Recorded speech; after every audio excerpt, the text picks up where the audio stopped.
من حیرانم از او علمایی که دعوت میکنن در تاجیکستان، یا او کمیته دین، یا یکی او مفتیاتی که خودش صاحب دین علما و مفتیان میشمارند، در یک بزرگترین حکم، بزرگترین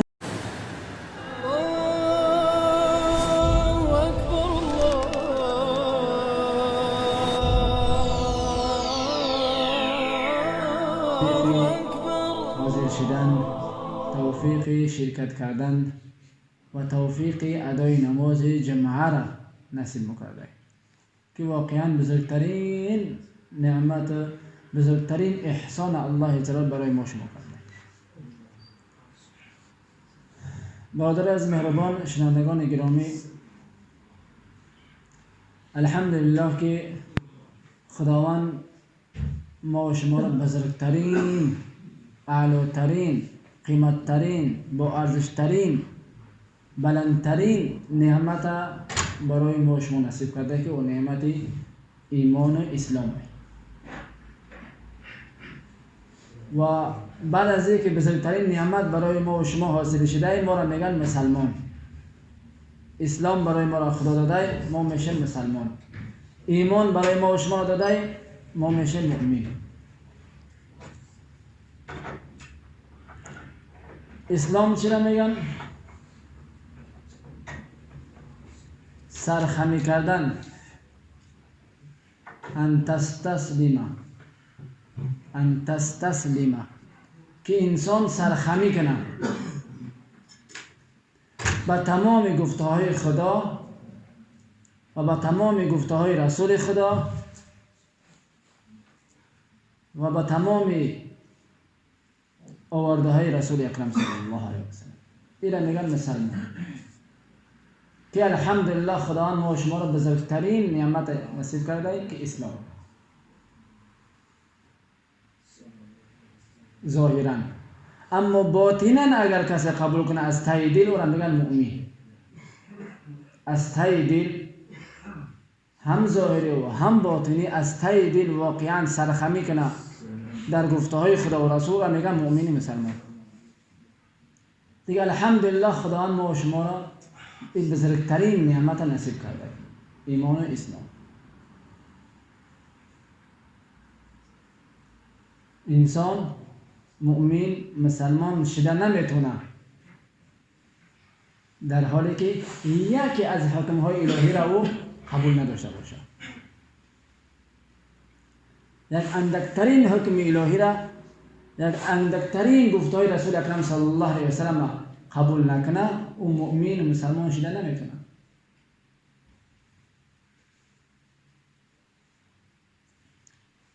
حکم های الهی بسیارن، گفته های رسول اکرم صلی الله علیه و سلم بسیارن، کرده های رسول اکرم صلی الله علیه و سلم بسیارن.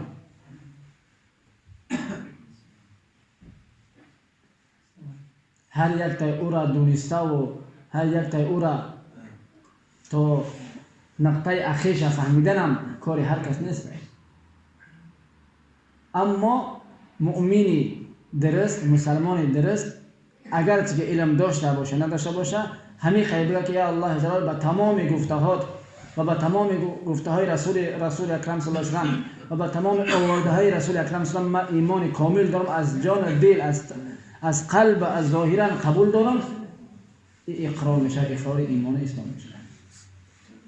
و ای الله جلال اگر به سبب نافهمی، نادونستن، به علمی، اگر ما یگان حکم تر خدا نخواسته ته بالا از سبب نافهمی اگر ندونم یگان خطایی کردم در یگان حکمیت، ای الله من ببخش که ما او از سبب نادونی کردم.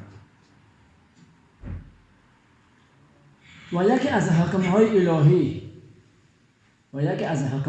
الهی حجاب پوشیدن، ستر کردن خانم‌های مسلمان. چون که الله جلال ما شما را آفریده،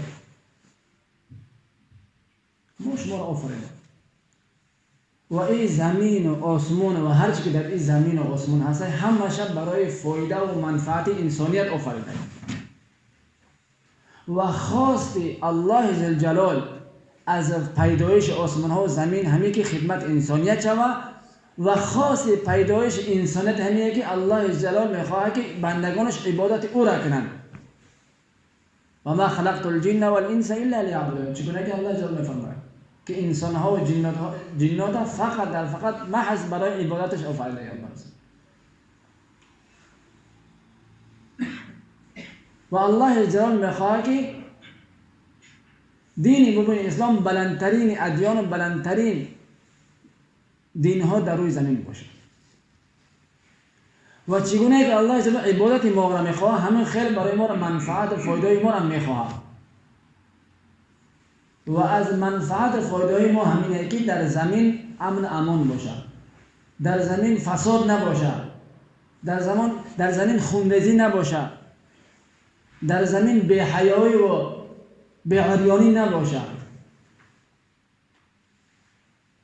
همین که خواست الله های پیشگیری از بی‌حیایی و بی‌عریانی و بی‌شرمی و بی‌حیایی الله جلال چو کردن نقطه حکم الهی سطر کردن که خانم ها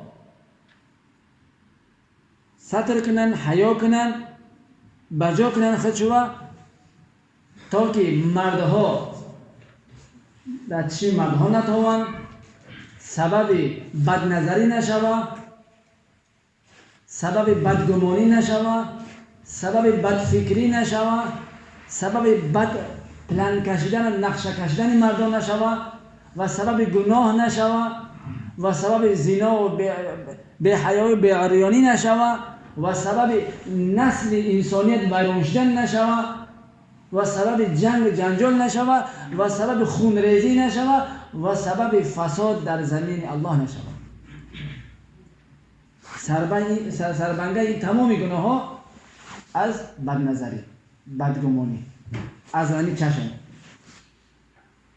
همینه که الله جلال حکم کردن فورا یا ایها النبی قل لازواجک و بناتک و نساء المؤمنین ان یدنین علیهن من جلابیبهن. که ای محمد صلی الله علیه وسلم، ای پیغمبر، حکم که زنهای خودتا، دخترای خودتا و زنهای مسلمان ها را که خودشو بجا کنن، پنهان کنن. این حکم در زمان اومده بود که مسلمان ها علاقه فیصله کرده بودن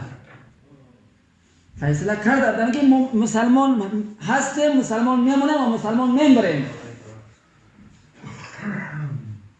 علاقه ایمان ایخت کرده بودن، علاقه فیضای ایمان برای آنها آماده بوده. اما مشکل ترین نقطه نظر ما فی الحال جنگ و جنجالی که همه مشکلات تمام حکمای الهی ما سر میزنه، ما اکثرا ما حالی فیصله نکردیم که ما مسلمان حقیقی هستیم یا یک کافریم یا یک منافقیم. ولی ما اصلا فیصله نکردیم چی کدام یک انسان باید باشه.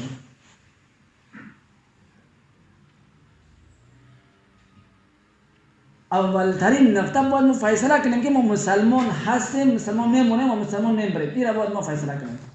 و مسلمان بدن، مؤمن بدن آسان نیست. او را مؤمن مسلمان نمیگن که ظاهرا یک چیز بگه و باطنا یک چیز بگه. او را منافق میگن. و تر منافقا در همون زمان رسول اکرم صلی الله علیه و سلم هم بدد. ظاهرا با رسول اکرم صلی الله علیه و سلم نماز میخوندن. ظاهرا در جنگ ها با رسول اکرم صلی الله علیه و سلم شریک میشدند، اما از قلب کفر دوست می‌داشتند، از حکم های الهی نفرت داشتند، با مشرکین و با کفار دوستی و یاری داشتند.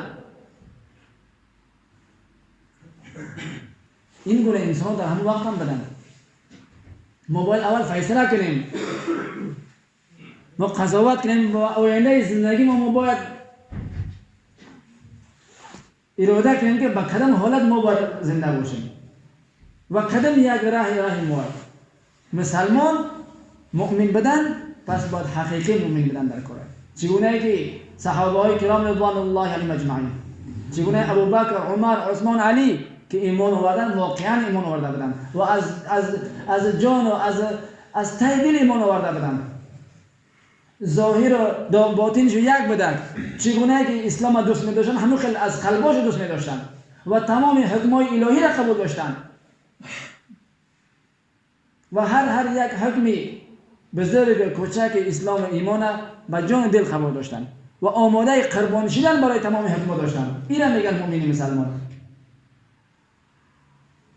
امروز متاسفانه بعضیان خیله های مسلمان ها رو ببینیم برای سیاست شده یا نمیدونم برای چی شده یا که برای عزت آبرو شده یا که نمیدونم برای در پیش مردم عزیز شدن شده یا که برای اینکه سبب تنقید سبب اشاره های دشمنان نشیدن گفته در حکم الهی بازی میکنن، اسلام برای سیاست استعمال میکنن، برای عزت آبروی خودشو استفاده میبرن، اما از قلبشو اصلا ذره محبت به ایمان و به اسلام و به حکم الهی نیست. این جای فکر، این جای تعجب. حضرت فاطمه باید اول فیصله کنیم که ما مؤمن هستیم و مؤمن نمونیم و مؤمن مسلمان مردن میخواهیم و با یگان حکم های الهی، با یگان نه میدکترین نه بزرگترینش ما داده گرفت یک دیگر فهمی و سیاست کردن اما اصلا قابل قبول نداریم. و امروز ببینیم که بزرگترین حکم قرآن که 1400 سال تمام مذاهب، تمام علما، تمام مسلمانان گذشته در فرضیت بدن ای، در ضروری بدن ای متفق بدن، یگان اختلاف نبودن. همه صحابه ها، تابعین، تبع تابعین، تمام مسلمان ها تا 1400 ساله متفق بودن، عمل کرده اومدن که تمام مؤمنین زنهای مسلمان ها، دخترهای مسلمان ها باید صدر کنن، حجاب کنن. اما امروز دیدن میشود که خیلی از اشخاصی که خودشون دعوای مسلمانی میکنن، دعوای اسلام میکنن، این بزرگترین حکم قبول ندارن.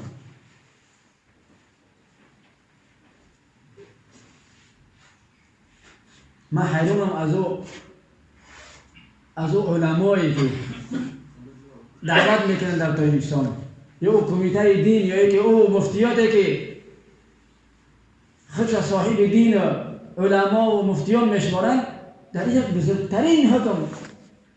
بزرگترین حکمی که حکم الهی را اصلا انکار کردن که حالا که فقط قبول نکردنش در خطر ایمانه که ایمان از اسم الهی که انکار کردنش تو اصلا بدترین حالته. خاموشن و چگونه در نزد الله جل جواب میدن و در نزد الله جل چگونه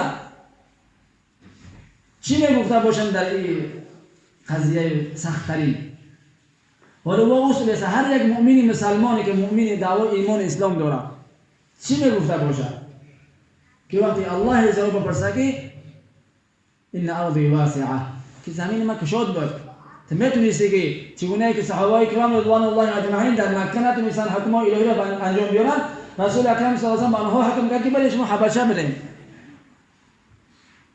دیگر دولت برین، در اونجا زندگی کنین، اندی که شما حکم الهی را انجام بده بتونین. تاجیکستانیایی که در تاجیکستان این حکم انجام دادن میتونن، غیر از اون که پرسیدن میشن که شما در مقابل این حکم چی گفتید، چی در ناراضگی خود بیان نکردید، چی در خاموشی اختیار کردید و غیره و غیره. در ضمن این هم گفته میشه که این ارض واسعه که زمین ما کشاده بود، تمام زمین از الله های و هر جایی که میره برای امت محمد صلی الله علیه و سلم تمام زمین الله جل مسجد ساخته، هر جا میتونی برای نماز بخونی و هر جا میتونی برای زندگی تا بسر بری. که الحمدلله برای تاجیکستان و تاجیکستانی‌ها را نیمی دنیا علاقه باز است. میتونن برن در قزاقستان، روسیه، از همه بزرگ در اروپا اومده زندگی کنن تا که همون حکم الهی را انجام داده بتونن. امروز سحر یک برادر سحر گریه و ناله کرده، یک سوال پرسید که برادر جان این همین سحر خانمم کسل سخت بلینسه رفتگیه از سببی که حجاب داره احمد بلینسه سرش کردن که این بره در تاجیکستان. اکجا تو بو چیکار کنم؟ در این حالت قرار دارم. آیا صدرش بگیره کسل سخته یا که نره و اصلا هم بلینسه نره در خونه برای بشینه.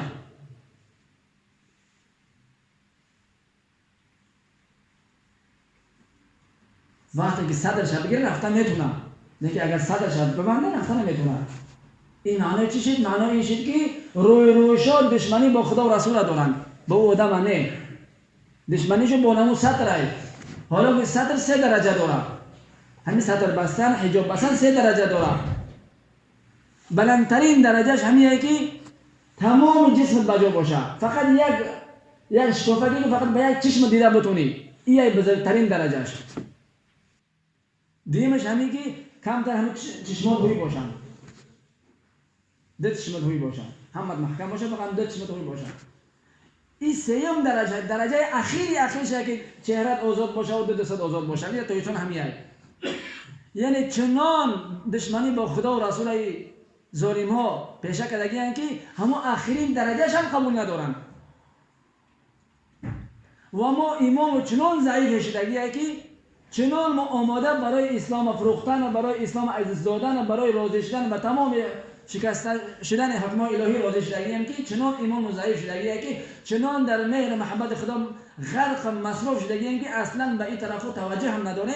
چنان ما قیامت و آخرت ما فراموش کردگی هم که به همین پسترین درجه‌ای که شریعت اجازه دادگی همین هم از بین بردنیان ما آماده یک سخن آماده یک ناراضی ما گفتن نیستیم، چون که مبادا که دنیا ما آباد نشه خراب نشه، مبادا که ما از یک لقمه نان موندن خوردن از محروم بشویم، مبادا که دیگه تویسان رفتن نتونیم.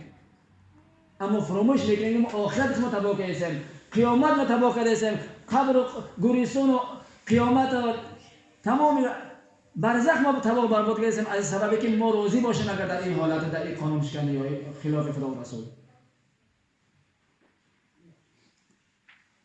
همین برادر از مهربان دونسته باشین چند سال پیش فقط یک حجاب زنه های حجاب پوشه مانند زاغ ها و یک مسخره کرده گفتن گذاشتن، هیچ که گپ نزد، هیچ که گپ نزد. فهمید که همون تا یک روش گپ بوده رفت، همون تا یک گپ بوده میگذره میروه، هیچ که اهمیت نداد، هیچ که ناراضگی خودش بیان نکرد.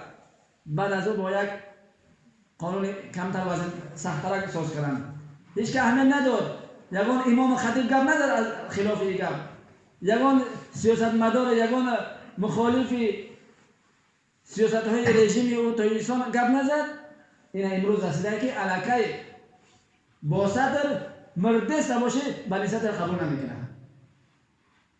تو با صدر اصلا دیگه غیر از در خونه شدن دیگه در یگان جو حق نداره که تو بگردی با اون صدر حجابت.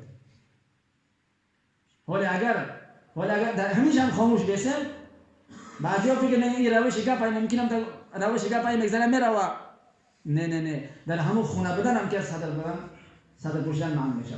و بعضی ها شاید فکر کنن که خیلی هیچ گپ نیست بنیسه نمیروه زنینا دورو میخرم بیان میدیم در همون خونه بیسته جو نروه.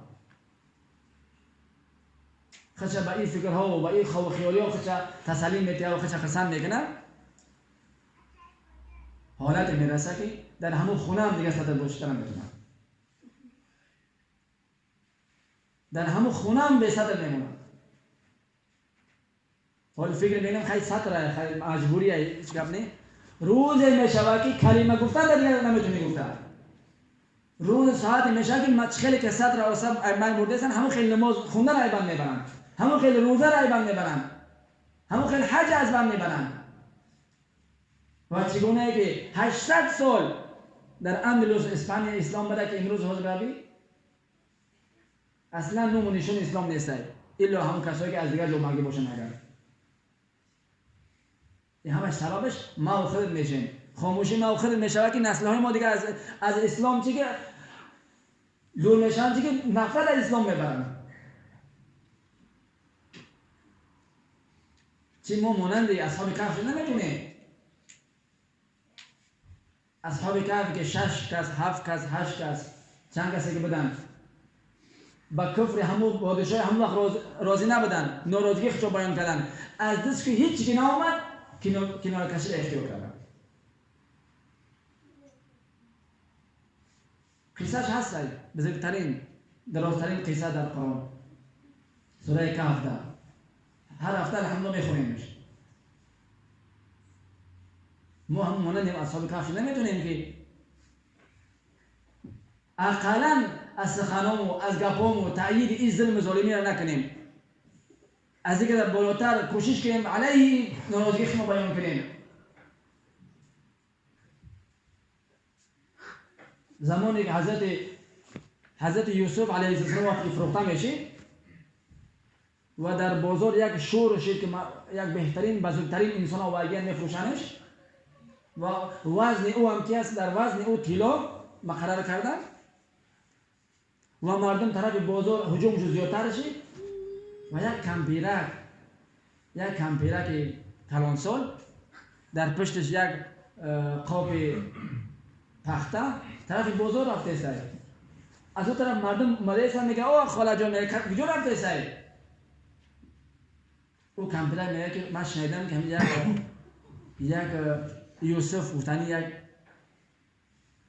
کودکک که آوردن فروخته سن،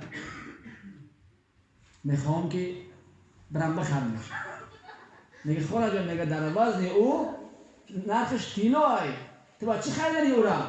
میگه همین پختایی که در پشت من یک خوبچه پخته داره. میگه میخندمش که خاله جان ولی نفع نشو خریده. میگه میدونم که خریدش نمیتونم، اما میخوام که از جمله خریدارای حضرت یوسف هم که در روز قیامت من به شمار برم، که در همون لیستی که خریدارای حضرت یوسف بیان میشوند در او هم کس نام ما باشه که من خریدارش بودم لیکن نداشتم قیمتش. از جمله که دفاع میکردگی اسلام نام ما خرید باشه، از جمله ناراض بدگان این رژیم و این قانون شو ما هم باشیم. با یک گفتار کردن ما خود از جمله همون کسایی که ناراضن ناراحتن از این رژیم از این قانون شو ما هم کوشش کنیم ما در یک کنشی باشه تا که سبب بخشش ما در آخرت انمی بگردن. حدیث رسول اکرم صلی الله علیه وسلم که زمان میرسه که اسلام در اسلام موندن و به اسلام عمل کردن چنان مشکل میشه چخیلی که یک لخچه را در دست میگیری، چخیلی که لخچه را در دست میگیری که در دست گرفتن چند قدر مشکله انا مخیل در اسلام موندن، در اسلام زندگی کردن، اسلام قبول داشتن اما خیلی مشکل میشه. همینه همین حالت در تویسان ما و شما. اول کودکان معنی کردن خاموشی اختیار کردیم، از آن معنی کردن خاموشی اختیار کردیم، با کارهای خود مشغول شدیم. یکی بعد دیگر معنی کردن اومده اصلا ما و شما خاموشی اختیار کردیم. این امروز با حجاب همه خیلی با یک همه دیگرش.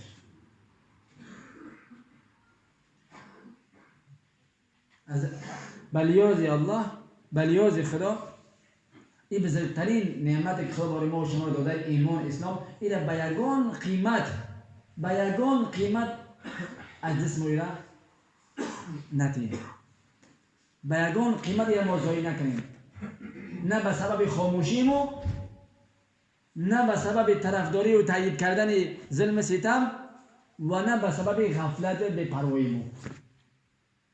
بزرگترین بلندترین با ارزشترین نعمت در نزد الله ایمانه. بس این دنیا هیچ ارزش نداره، این رنگ و رنگ دنیا یگان ارزش ندارن، این دکمنت بازی یگان ارزش نداره، این ماشین خونه و در این پل والله یگان ارزش ندارن. ارزش فقط اونمو اخلاص، اونمو ایمان، اونمو رضای الهیه. بس انسان اگه بمره بعد حقیقت میفهمه، بعد میفهمه که اوه گپ در کجا بودم، من در کجا بودم، فکر من در کجا بود، در چی پلانا بودم من. که بلیاز الله این رنگ و رنگ دنیا و این مصروفیت های دنیا و این کاروبار دنیا و این تمام مشغولیت ما را فریب نکنه. صحابه کرام رضوان الله علیهم اجمعین وقتی ایمان نصیب شد حقیقت که فهمیدن تمام دنیا را ترک کردن. ابوبکر صدیق بهترین تجار پیش مکه بود، تجارتش پرتوخت از پشت دین ایمان و اسلام میشه. تمام صحابه کرام رضوان الله علیهم ایمان سخت قبیلن، تمام زندگیشو با ایمان، با نمو فقیری و با نمو گشنگی و تشنگی گذراندن تا که ایمان بمونه در زندگیشو و با ایمان از این دنیا بروند. این بود فکرشو، چون که حقیقت فهمیده بودن، چون که فهمیدن که دنیا هیچ چیزی. ما هم که اگر در این رنگ و رنگ دنیا ما باشیم و در این مصروفیتی ما باشیم و ما حقیقت فراموش کنیم، ایمان فراموش کنیم، ارزش ایمان و ارزش آخرت فراموش کنیم، پس چگونه که چندین میلیون ها عرب هایی که لبنانی ها و چندین های عربی که طرف برزیل، ارژانتین و طرف امریکا 60 سال 70 سال پیش رفتگی ها که امروز فقط نموش و احمد و محمود دیگه از اسلام یگون خبر ندارن، ما یگون چیز کمی ندارن. ما هم خیلی میشیم بگیگر. ما برای اسلام خسته، برای ایمان و حفاظت کردن خسته اینجا اومدیم و ما اگر این چیز اهمیت ندیم و ما هم که در فکر دنیا موشیم و در فکر آبادی دنیا موشیم از اسلام، اهمیت اسلام از دستمون برای، پس فرزنده و نسل ما هم که از اسلام بخبر میشن، دور میشن. اینه بینن گرد منو هر یک از همسایه داره، بینه عرب ها و ترک هایی که اومدگیان پیش و در اسلام سخت نیستن، در مسجد ها اومد رفت مستحکم نیستن، فرزنداشو بینین، نمازهاشو بینین در چی حالتن، چی فرقیت دارن از غیر مسلمان ها. بلیازی الله، بلیازی خدا، این ایمانی خدا ما و شما رو نصیب کرده داده که والله تمام دنیا و مافیا رو در یک طرف مونو همه یک ایمان، یک از کمترین ایمان داشته باشه، والله اینم کمترین از میدکترین ایمان از تمام دنیا و مافیا بلنده. این نه شوخیه و نه مبالغه، این حقیقتی است که انسان وقتی ببینه بعد میفهمه. و کوشش کنیم هر چیز زیادتر در مسجد اومدن. مسجد قلعه های خدا در زمین است. عالم از علما میگه که آدمی که در زندگیش جنت نیاید او چی امید داشته باشه که بعد از مردنش به جنت بروه؟ خودش به اختیار خودش با دو پا و دست خودش که جنت نیامده باشه در دنیا، او چی امید داره که بعد از مردنش به اختیار دیگر کسی و جنت میبرن؟ مردم میگن که در دنیا چیه جنت؟ این همه مسجدها جنتن در دنیا. این مسجدها در دنیا جنتن. هر کسی که با پا و دست خودش اومده باشه و زیادتر وقت در جنت دنیا گذشته باشه، گذراندگی باشه، او را خداوند نصیب میکنه بعد از مردنش جنت برش. جای تعجبه که ما به اهمیتی میدیم مسجد اصلا یک چیزی وقتی زیادی فکرش میکنیم. برادر عزیز مهربان، تمام قرآن و احادیث برای فضیلت ایمان و اسلام و مسجد مسلمانی و یا پرای چندین ملت انسان ها این حقیقت فهمیدن، تمام زندگیشو به همین حالت ایمان اسلامی گذراندن، کامیاب شدن رفتن. ما هم که اگر بفهمیم، درک کنیم، حس کنیم، زندگیمون با ایمان و با اسلام و با این مسجدی و ولو که گشنگی تشنگی باشه بگذرانیم، ما هم کامیاب میشیم. وگرنه با کامیاب شدن ما و ناکامیاب شدن ما الله جل جلاله فقط نمیاد. ما کامیاب میشیم برای خدا میشیم، ناکام میشیم ما برای خدا میشیم. در عزت و آبرو و بزرگی الله جل جلاله فرقیت نمیآید. الله جل بی نیازه.